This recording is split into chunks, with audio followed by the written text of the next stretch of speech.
What if the AI can get bored? What if the AI works out that when it's asked to do a certain thing, what they're trying to do is it can go wrong in the way that a human being could go wrong? Does that not show higher signs of intelligence? That's not the promise of AI. TikTok shaked up the entire short-form game, but who buys on YouTube? You can really see how both platforms are kind of trying to nail down that Gen Z audience. If SearchGPT is meant to just give you the answer that you have, it just breaks the entire monetization model of the internet. I'm kind of surprised that Google didn't get a much earlier start on this, because if they'd have combined the knowledge graph technology with Google Merchant Center and also with Google My Business as well, they almost could have produced a facility where... James, welcome back to SEO Gurus. Great to have you back on. Thank you for having me back. Absolutely amazing. So we're going to do a roundup, just like we did last month, of what's been going on in the SEO world for the last month of September. Some really, really interesting stuff to jump into. Very excited to talk through them. But get us started with what's going on with TikTok and TikTok ads. Yeah, so TikTok are just about to launch search ad campaign in the USA. So I guess essentially what is meant by this is that previously, in terms of advertising on TikTok, in terms of the actual search pages, when users perform an actual search, the ability to target those ads was it was kind of quite generic and watered down. It was pretty generic ad placement. Whereas now they're kind of introducing a bit more in the way of kind of search behavioral targeting, keyword targeting, stuff like that. So it's kind of a big deal in one way, because they're basically making TikTok into more of a competitor for Google Ads, if that makes sense. Yeah, it's really interesting. Obviously, there's been a big kind of Gen Z shift away from, type in a box and get a list of pages and click on those. And, lots of people of that generation are preferring platforms like Instagram or TikTok as a search engine, because they can quickly find a video about something, relevant, engaging content. It's a bit more visual. So obviously Google are kind of taking more steps to narrow the gap in one direction, where they're trying to slowly make their platform a bit more engaging, if that makes sense. Especially on YouTube, they're making a lot of changes, which we'll probably get some of those later, where a lot of those changes are kind of TikTokifying YouTube a little bit, if that makes sense. But then obviously you have TikTok coming back in the other direction and saying, well, there definitely is something in keyword oriented and behavioral search targeting, and we'd like to kind of do that.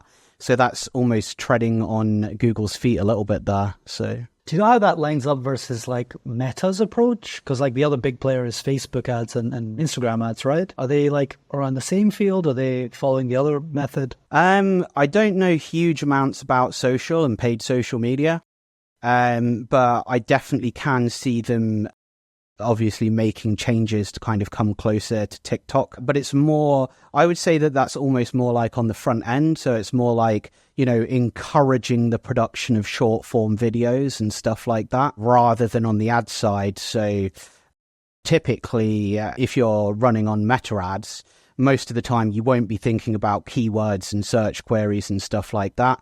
Most of the targeting for Meta is behavioral targeting. So it's you can say, if someone follows this page and also they're interested in these online publications and magazines, and also they demonstrate this behavior and are in this particular demographic, then that's one bucket of users that I want to reach, if that makes sense. But yeah, it's really kind of quite different.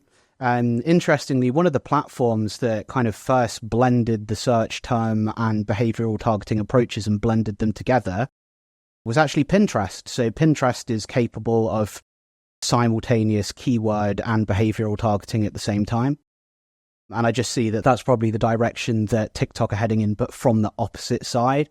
So previously they had a little bit more kind of generic targeting and bits of behavioral targeting, and they're trying to tighten up the behavioral targeting and introduce some search term based stuff as well. But something that's kind of interesting about that is that obviously, they're making a big fanfare of it and saying, oh, we're releasing this in the US. But the thing is, obviously in January, there's the US are aiming to kind of block TikTok. So is it really going to create that much of a threat for Google if the whole platform ends up being blocked? And will it end up being blocked? Because we don't know until it happens. So all very exciting stuff indeed. We'll see where consumers end up being the most interested as well. I guess a big part of it, like you can search for things on videos, but it just comes down to the quality of the results, right? That's where at the end of the day, consumers care about, like, how well do I find what I'm actually looking for?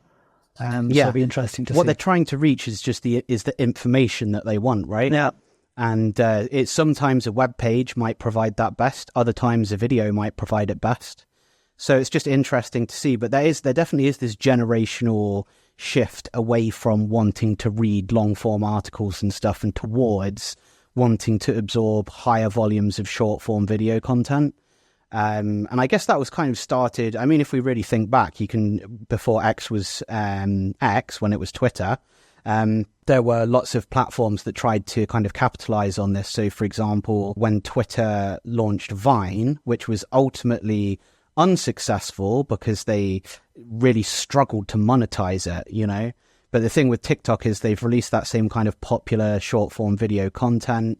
And then you've got all the other platforms trying to copy them. So you've got like YouTube Shorts and stuff like that as well. But TikTok seemed to be managing to actually monetize this type of media the next generation really prefer to digest. So that does make them, in my opinion, a serious threat. How effective will it be to kind of ban TikTok? Will people still find ways to access it through VPNs and stuff like that if they really want to? I don't know. I guess only time will tell. So, James, bring us over to what Google's been up to. So I heard there's updates to the merchant listing documentation. What's happened there and why is that important? Yeah, so essentially Google have now stated that they accept and interpret and understand the price type property. So essentially, if you think of that in schema terms, you can go to schema.org and you can look at price type and see what that is. But it's essentially a more kind of granular breakdown of how a price can be relayed to a consumer through structured data, if that makes sense. And obviously that kind of structured data can be sent to Google either through schema markup on your pages, but also, yes, through merchant center feeds for products and stuff like that as well. It can be appended. But essentially, Google are basically saying, you know, if you set your price for a product as like £10 or €10 or something, and then you provide a separate pricing entry in the schema for something like unit price, and that price is higher, say like €15 or something like that, Google will say, okay, well, the unit price is €15 and your current price is €10, and therefore they'll automatically digest that there's an offer on, like a sale or something like that. And it's just kind of going to make a lot of that information kind of flow more freely and more seamlessly from, you know, the e-commerce side and the actual site and the platform over to Google.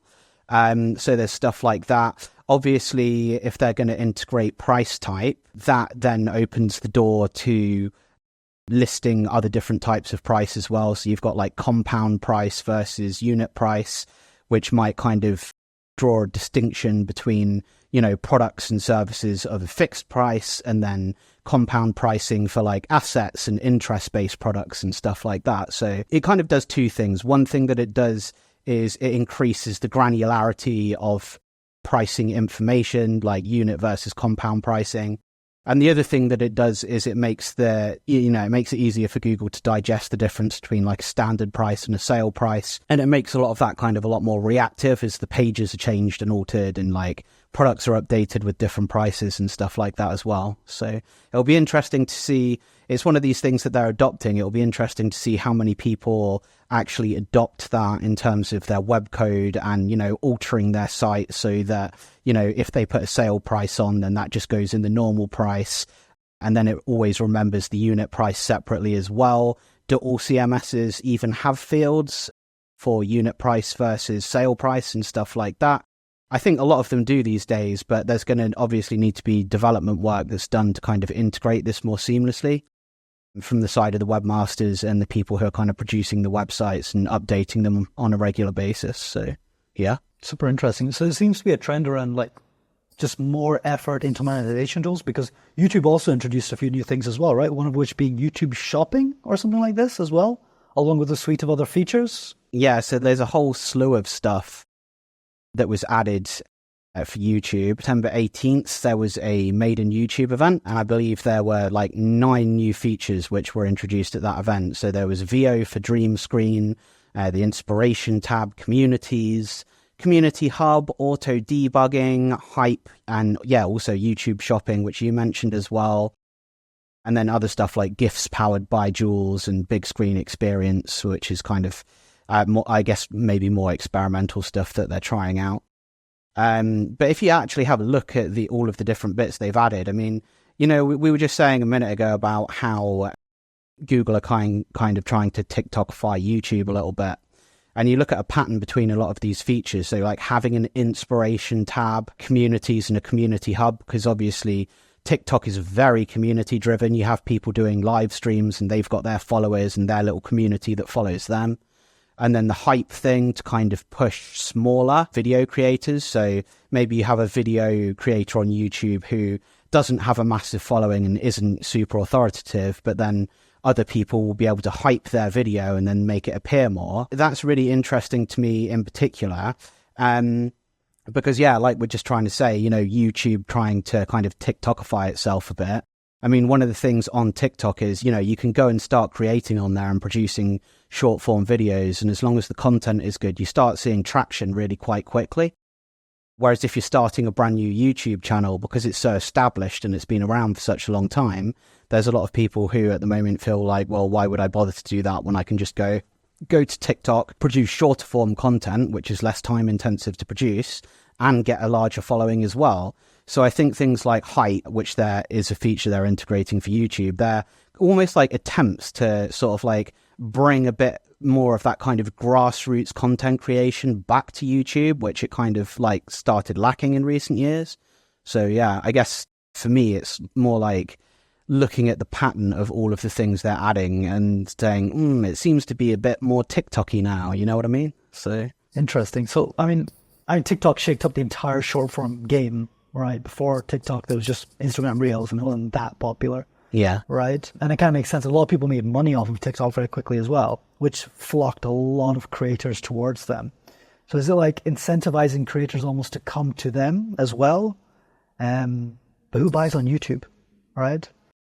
Yeah, exactly. I mean, that's true. Like, YouTube is a less integrated platform, but obviously now with the addition of YouTube Shopping, which didn't come too far after TikTok Shopping, which was only some months ago that was all the big thing everyone was talking about, you can really see how both platforms are kind of trying to nail down that Gen Z audience and have that kind of complete ecosystem where people, you know, because traditionally, if you're going back in time, if we go back to like 2015, 2012, you know, people did browse on their mobile even then. But a lot of the time people would browse on the mobile, do their research, and then they'd go to their PC and then they'd actually go somewhere to transact. And so I think what's happening is like both platforms trying to create this kind of fully encapsulated journey and ecosystem where it's like you can use YouTube or TikTok to do your research and discovery and find the content. And then there's links to products and then you can purchase on there as well. So yeah, I think they're trying to form kind of a cohesive linked ecosystem. So it'll be kind of interesting to see how that goes. I mean, obviously, both platforms, you know, they see a lot of revenue through ads.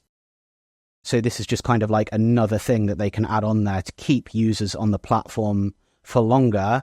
And, you know, depending what kind of cut that they get from commerce that happens on there, and if people stay on there longer because they transact on there and do their research on there, then they also get the opportunity to serve more ads as well, right? Which is then even more ad revenue. And you can see how it all kind of like snowballs together, I guess. I mean, like product reviews is huge on YouTube, right? Like product review pages are absolutely massive. I can definitely see like, and up until now, people were monetizing product review channels with affiliate links, right? And that was like the only way you could really do it was like you had affiliate links or you're linking to your like Shopify page externally. Yeah. And integrating that in reduces friction for those creators, right? The ones that people that would have bought from those creators anyway have therefore less friction and therefore most likely increase in sales, right? Yeah. So you kind of get this synergy where it's like, there's less friction for the creators, which means that more creators are likely to come to your platform and produce on your platform. Correct. Which means you have more content, which means that there's more views and more people coming to your platform for those views, which means you can serve more ads. And so the creators are getting something because, they can sell. That's great. Or they can recommend if they don't want to sell themselves and they're just like, no, I'm just happy with the ad-based model and just getting my views and stuff. They can recommend other products and they can make those kind of agreements and stuff like that. So it's good for the creators, but it's also really good for the platform. And it's, these adjustments are usually made, it's nice that there's benefit for the users, but they only benefit the users because that also benefits the platform as well.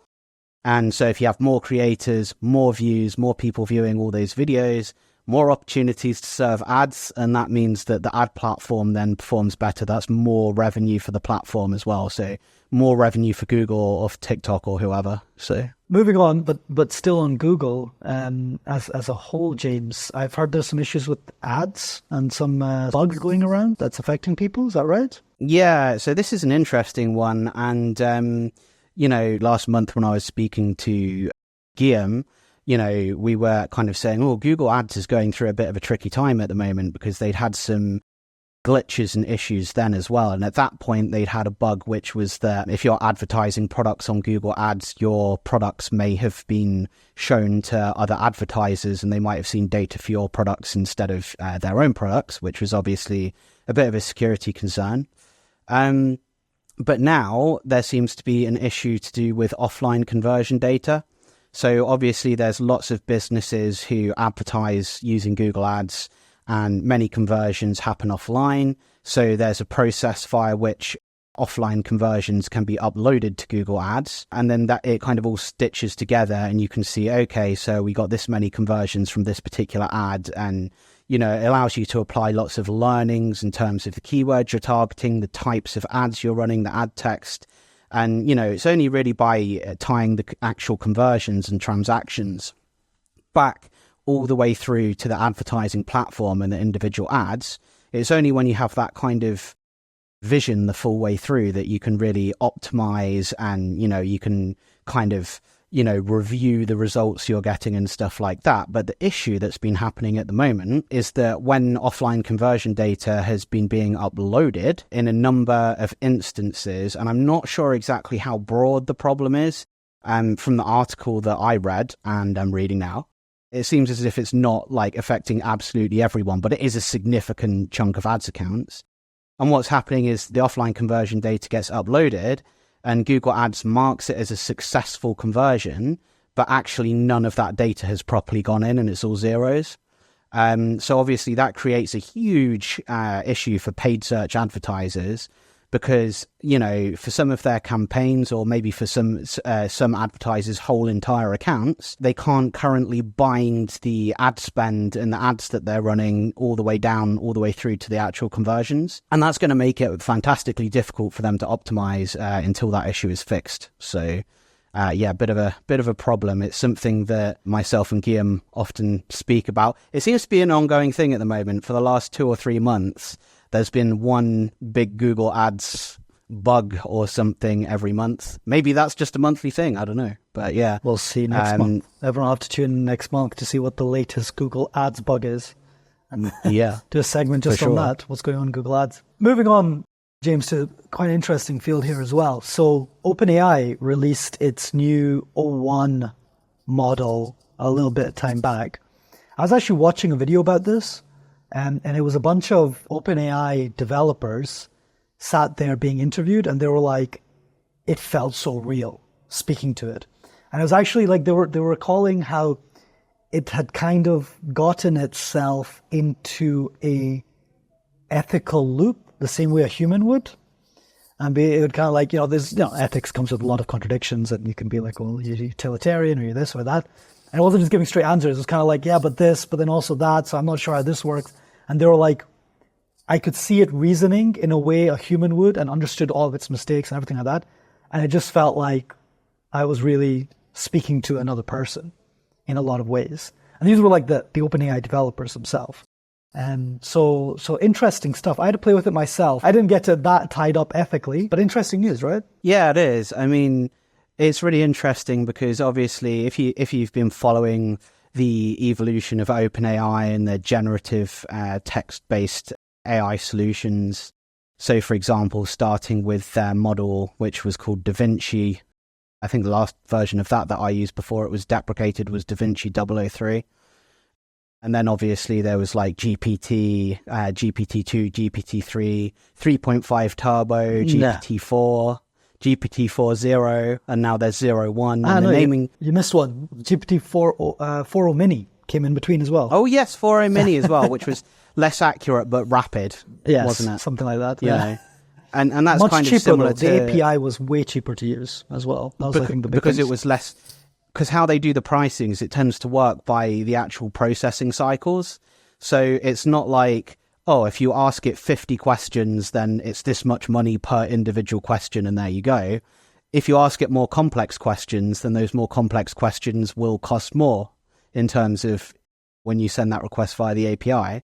And that's because there's more processing power and time required from the prompts until the solution, if that makes sense, which is then provided by the AI. But yeah, really interesting to see the development with I nearly said 0.1. It's not 0.1, it's 0.1. It's like, even looking back to recent data models such as GPT-4 versus GPT-4.0, right?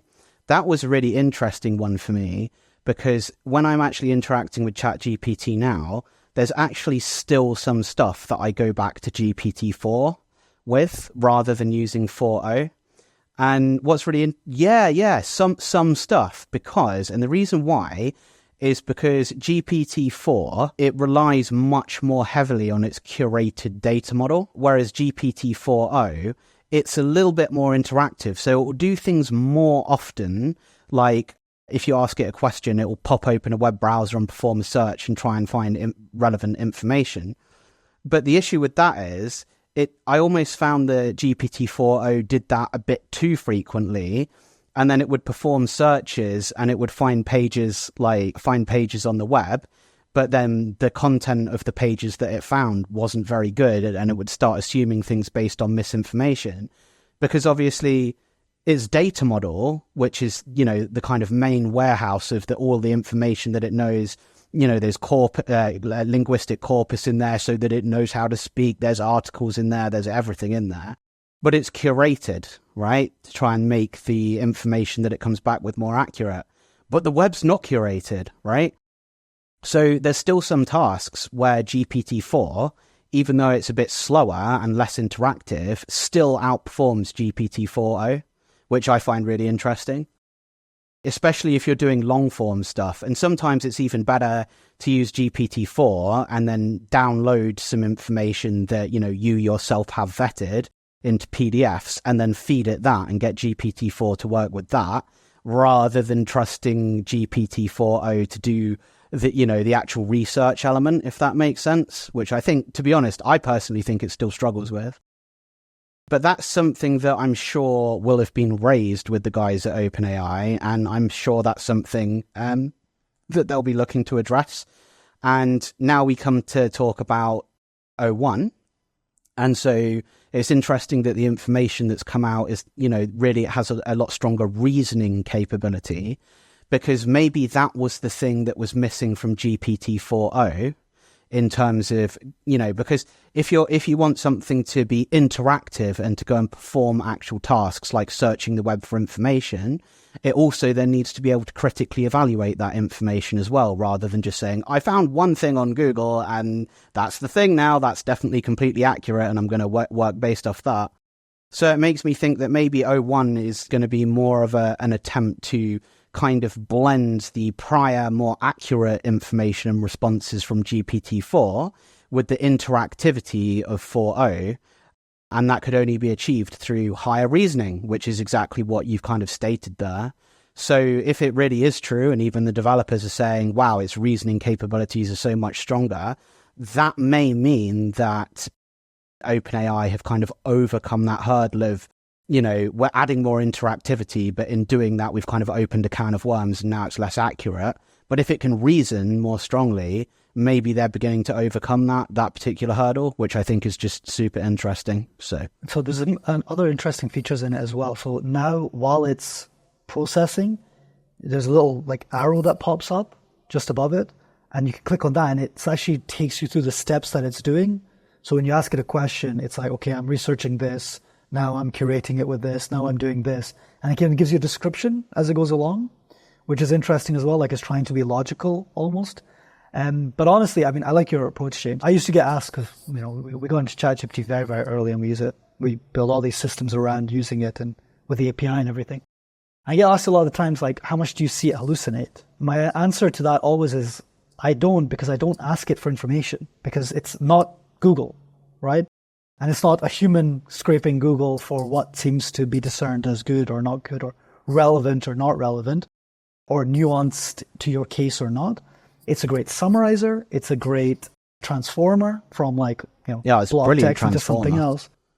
Yeah. And I like your approach. Give it pre-curate, pull out PDFs, upload it, and ask it, like, hey, this is your data, like, do this. And you can even put URLs in there nowadays as well, and it'll browse that page for you. So it's not even that effortful. You can just put links in and say, using these pages, do this. So, hey, if you're still listening to this, you probably find this conversation interesting, and that means that others might too. So the best way you can support this podcast for free is to leave us a 5-star review wherever you're listening to this show. This helps the podcast more than I could say. It means other SEOs can learn and get access to our amazing guests, and that will mean the world to me. All right, with that being said, back to the episode. It's really interesting to see it going through that kind of process of like showing it's working, because, there've been a lot of people who've said, oh, well, I asked it one short, quick question and it didn't get the answer as right as I would like it, and therefore it's dumb and it's unintelligent, right?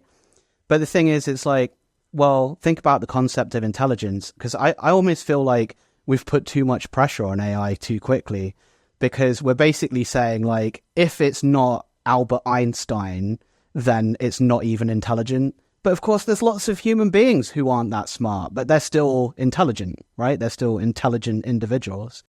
And so by getting it to show all it's working and stuff, it's almost like saying, it's almost reached the point of, you have a really intelligent intern who joins your organization.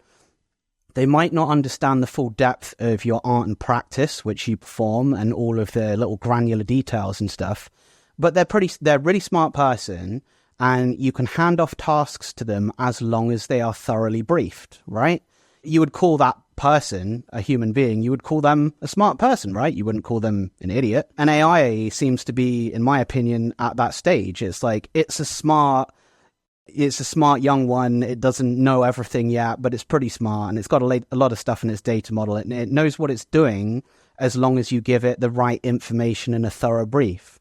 And in that way, it is intelligent. It's as intelligent as probably a number of human beings. It's not a scientific method rocket scientist yet, but it's pretty smart. So no, I like the comparison with an intern, because an intern will also have access to the web, and so be able to rattle off facts is good. But then it's the discernment, right? It's the instructions, it's the constraints. They could also find the wrong information and act on it. And when you think about it, does that not show higher signs of intelligence, that it can go wrong in the way that a human being could go wrong? That shows intelligence. My pushback on that, James, is that that's not the promise of AI. That's why, right? It's meant to be better than you. It's meant to be this logical machine that is able to take information and spit out facts without emotion coming in the way, or bias, right? In that case, we've gone one step too far, because we should have just stopped at algorithms. That's what algorithms are for. It's also true. That's also true. But AI is like a little step beyond that. I mean, that was what everyone thought it would be. They thought it's going to be algorithms that can just work themselves. Yeah, that can define their own parameters. Because that's the whole point, right? It's meant to be freeform. They're trying to do AGI. They're trying to get general intelligence out there, which and with general intelligence comes a whole host of also undesirable properties as well, doesn't it? True. Like, what if the AI can get bored? What if the AI works out that when it's asked to do a certain thing, if it does it wrong, but it does it wrong a certain way, we will be happy with it, and therefore it will just do that because it's easier and it's trying to make us happy, which is also quite often what humans do in certain situations. And you're not off. So some people will be like, oh, that's funny, like AI isn't lazy, but the computational demand is like the currency of AI. It's computation power. So by definition, at some point, there will be a version which will try to strike a balance between the response and the depth of response and computation power. This is the biggest problem everyone is facing right now. All these big players like Grok and OpenAI and what Apple's doing and what Microsoft is doing and what everyone's doing, they're all building power plants for the power need. Data centers. Right? Yeah. And so computation is the limiting factor. So I'm sure there's an element of laziness, or just like resource optimization, which is the fancy way of saying laziness. There's another issue waiting in the wings as well, which is long-term data storage. Yeah. And it's estimated, I was watching some documentary the other day, I can't remember exactly what it was called, but it estimated that most large organizations in the US and in Europe, their requirements for long-term data storage, and that's where you take everything off the servers and you put it, still on tape decks. Tape is still used for most long-term data storage. One big massive tape can hold like 18 terabytes of data. It's nuts. But the requirement for that doubles around every 4 to 5 years. 100%. So it's a lot. The issue is going to be, we need more data centers because we need to process more things, but we also need to use a lot more land and physical resources up in terms of long-term storage of that data and information as well, so that information doesn't get lost. And I think Microsoft are doing some project at the moment I was reading about, can't remember what it's called, where instead of just like putting everything on tapes for long-term storage, they're trying to like etch data into like these slivers of glass. So you've got like one tiny sliver of glass and it can hold like 3 terabytes of data and stuff like that. But so the problem's going to be, because the AI is going to want more power, more brain power for more processing, but it's also going to want more hard drive and more long-term storage so it doesn't forget what it's learned, right? So there's actually a double whammy there in terms of, everyone at the moment is obsessing about, the data centers and the power that it's taking up. And that is a big concern. But there's other things that are also a big concern as well, like the monstrous long-term data storage facilities that are going to be required. How are they going to be protected? How is the data going to be preserved over a long period of time where something like, tape might... it's not such a problem with tape because I believe that all these massive arrays of like tape decks and stuff, all of that data is actually stored in like temperature-controlled warehouses. But, if something goes wrong with the temperature of that building and then the information starts decaying on the tape and stuff, you've got problems, haven't you? You've got a net loss of information to humanity and to AI as well. So there's any number of pressures which are forecast to cause huge issues. Yeah. All very exciting stuff. Let's relate the two together, because the next article that we wanted to go through was about SearchGPT, right? So linking like what we were talking about with Google and all the search stuff, and how OpenAI is competing with that. Tell us what's going on about SearchGPT nowadays. Yeah, so it's still... I actually went on again this morning to check if I could even access SearchGPT and play around with it. Sadly, I can't at the moment. I am on the waiting list, I believe, on multiple different accounts trying to get on there and have a play with it. But I haven't yet played around with it because I haven't been able to.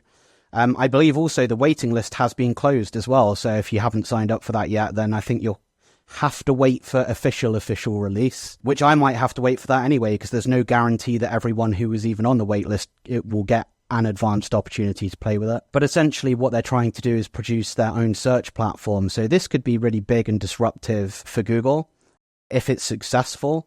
What they're trying to do is, it's interesting because if you listen to different people at OpenAI speak, so, some of them have slightly differing opinions on what they think it is or will be.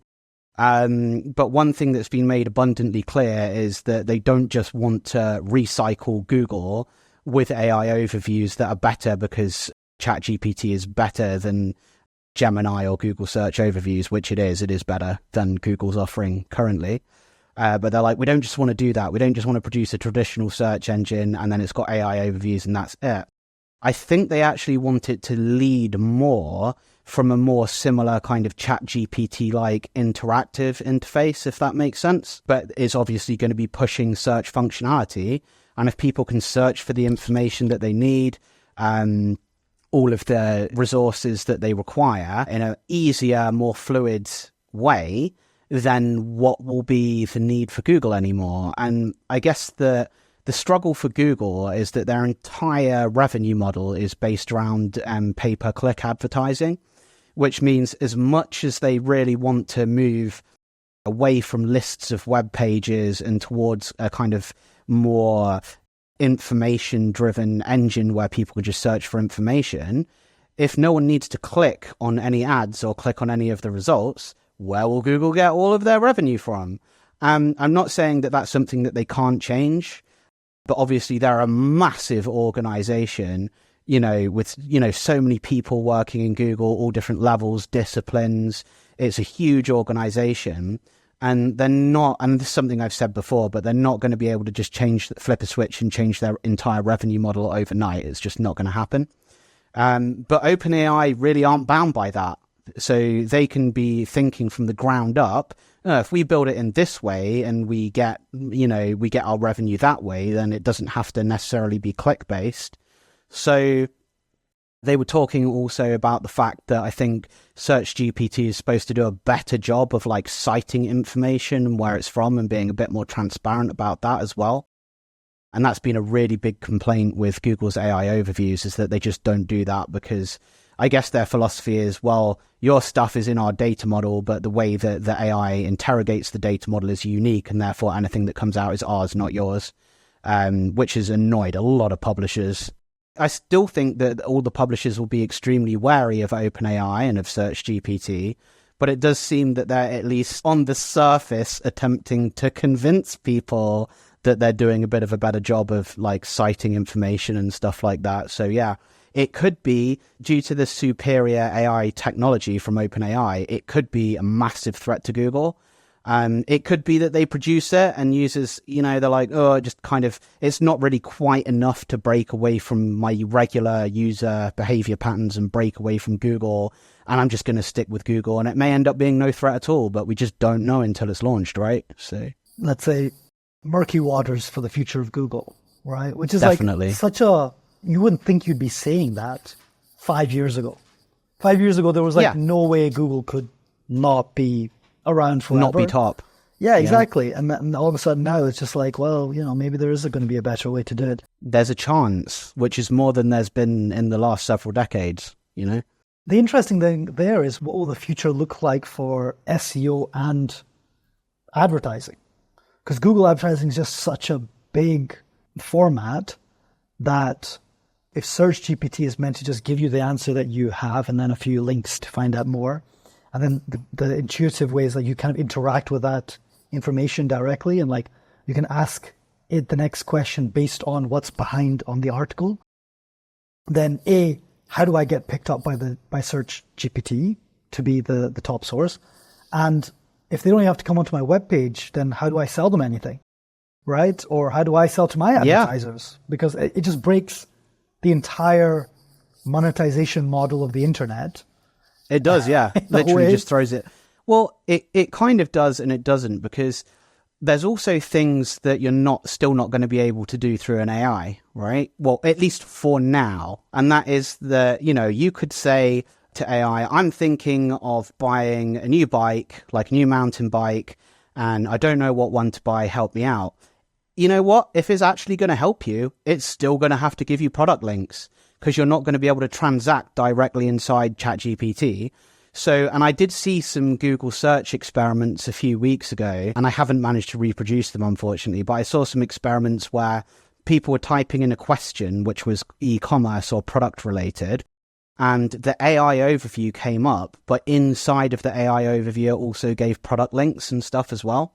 So what I would say is it's certainly going to be a big, massive change, but there are some aspects in terms of there still will need to be clicks in some scenarios, because you need to actually go to the shop, right? If you consider that like an in-person analogy, I can do my research on my PC in terms of what I want to buy. I can find out that it's at a certain shop, but unless I walk out the door and get in my car and go to the shop, I can't buy it, right? And the internet perspective is kind of similar, because you can ask ChatGPT, I want to buy this, but currently you can't transact directly on ChatGPT. And so because you can't do that, you still need it to provide product links to go and transact. But yeah, for a lot of that only really helps e-commerce.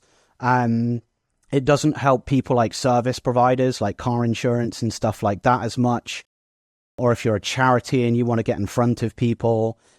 And in that situation, I suppose, it's going to have to be a case of how do we get our information that we're putting out to be picked up by AI, right? Maybe the providers of these AI solutions, rather than just crawling the web and all of the websites, maybe they will produce backends for like content and service providers where you can log in and you can say, here's some updates about our business and changes in pricing and stuff. Please add it to your data model. And then it gets added to the data model. And then when someone asks ChatGPT or a similar AI, I want this kind of service. I need vintage car insurance for my Silver Shadow Rolls Royce or something like that. Maybe those who interact and update their business more with the actual data model through some kind of facility yet to be produced by these technology providers, maybe they will then appear slightly more in the answers.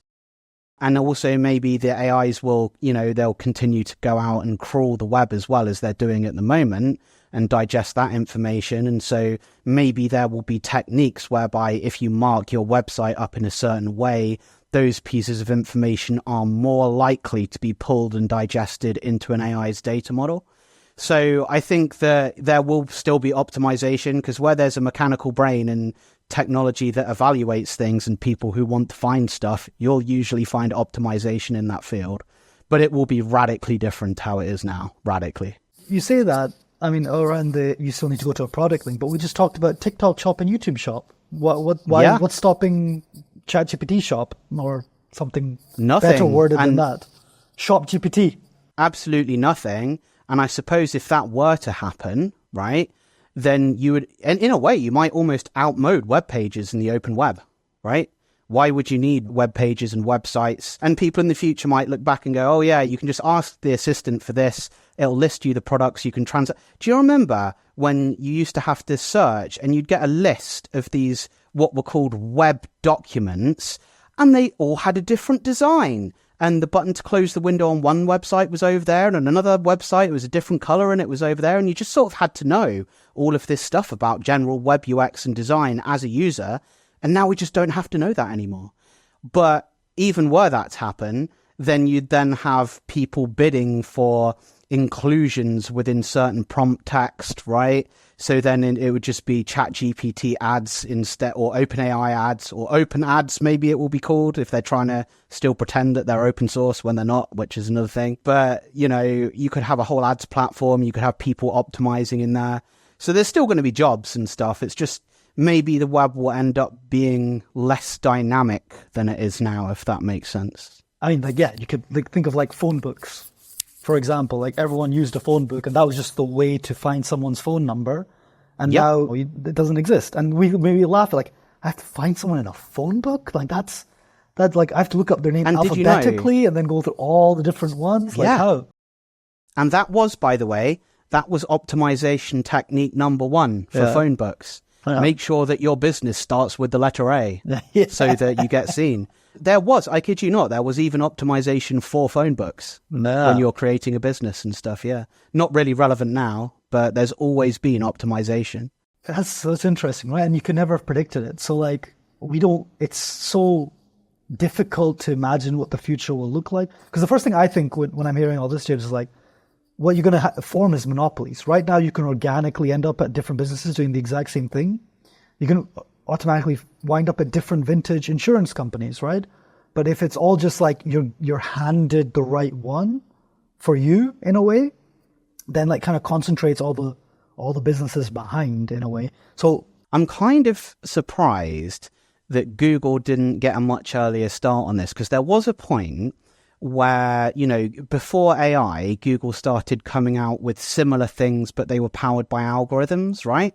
So you had the knowledge panels or knowledge graph entries that would appear on Google when a user typed a certain very specific query. What was the birthday of this particular celebrity? You'd have a box that would pop out. It would show their portrait. It would show their year of birth and a link to the Wikipedia article.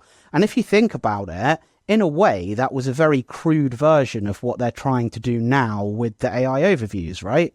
Because they were just trying to provide just the information with no clicks, right?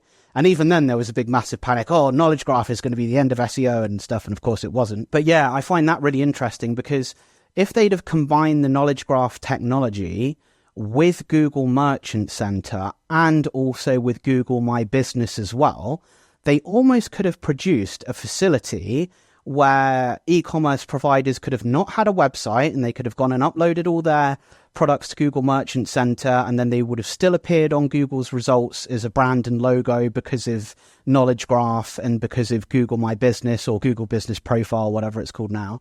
And if they'd have combined all of that stuff together, they could have actually outmoded the open web early.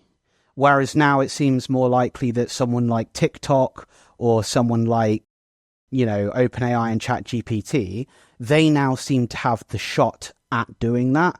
But Google could have had a shot doing that earlier, even before AI, and they didn't. It kind of makes me wonder why, So my original thought about that, James, would be that I don't think humans work like that. And the reason, my reasoning for that is this.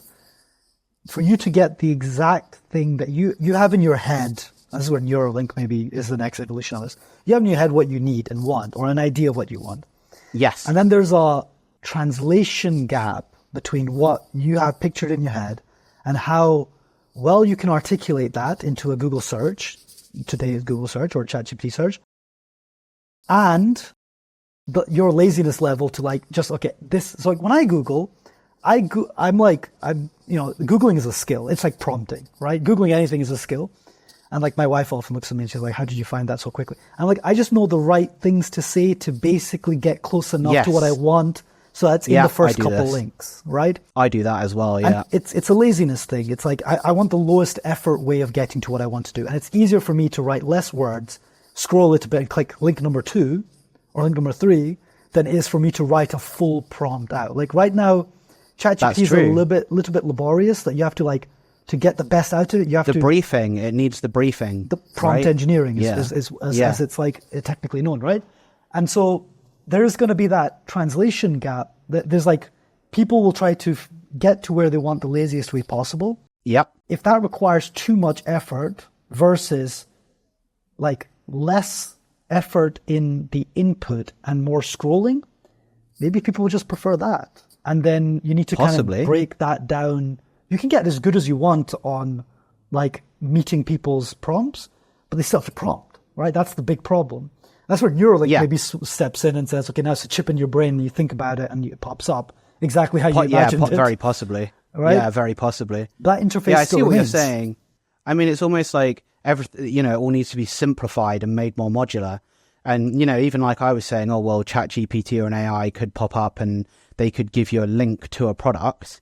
But what I'm not really looking for a web page that contains a product. I'm looking just for the product in isolation. And so when it can just come back and be like, here's the product links and press the button to transact, there you go, bang. Don't need websites anymore. So, but yeah, it's really interesting. Very exciting field. I know a few big SEO people like Neil Patel has started looking into SEO for AI and stuff like that. They're starting to talk about it as well. So that's there's several terms have been coined for that. It'll be interesting. There's some people calling it SGO or search generative optimization.